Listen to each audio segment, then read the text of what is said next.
Chancellor, Vice-Chancellor, distinguished guests, academic teaching staff, fellow graduates, family and friends.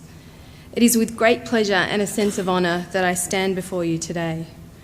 Since being asked to give the Valedictory Address, I have reflected upon my time as a student at VU, trying very hard to put into words the effect that 3 years of study has had upon my life. I came to tertiary education rather late, deciding on a whim about a month before my 38th birthday to apply for an arts degree after seeing an ad in the local paper. There had long been a regret that I had not gone on to further study after high school. However, the opportunity to do so had never really presented itself until nearly 4 years ago. Initially, I took 2 subjects a semester, trying very hard to balance work, uni and my family life.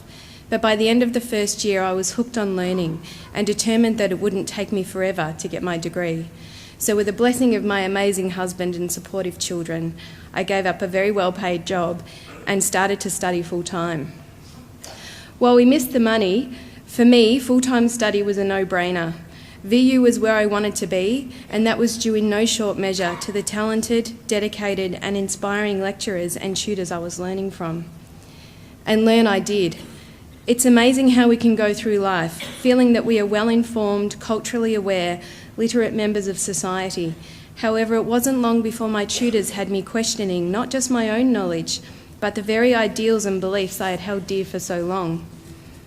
I learnt about such things as known knowns, and known unknowns, and unknown knowns, and that I had to question everything I had been taught up until that time. They didn't mean that everything I knew was wrong, but that I shouldn't assume that it was right. I didn't just learn from my teachers, however. One of the most enlightening things about attending a university such as this is that I have learnt from my fellow students. While sitting next to kids who could literally be your children was sometimes disconcerting, there were times when I was awestruck and humbled in the presence of my classmates.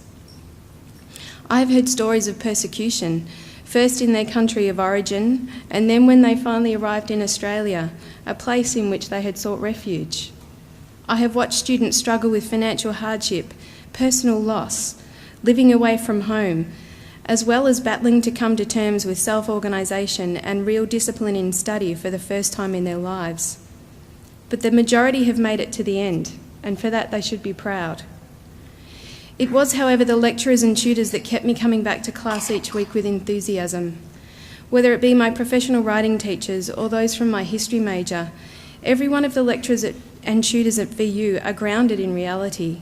They still practice their trade outside of the university, and this gives the lessons that they teach a real sense of legitimacy and confidence that what we learn here can indeed be applied in the real world. No matter their subject or delivery method, all of the teachers I encountered over my 3 years at VU were passionate about their students, their subjects, and the privilege of being at Victoria University. I too feel such a privilege and have been lucky enough to find a job here to continue my relationship with VU and its community. Where you go from here is up to you. You may get a job, go on to further study, or say to hell with responsibility for a while, I'm going backpacking. Whatever your plans, I would like you to leave today with something that I heard at a function last week, talking about the attributes that universities should instill in their students. There is more to success than marks alone.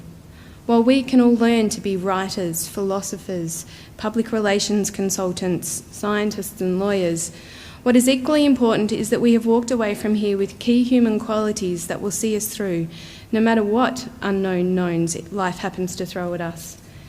They are carefulness, thoughtfulness, humility, criticality, receptiveness, resilience, courage, and stillness.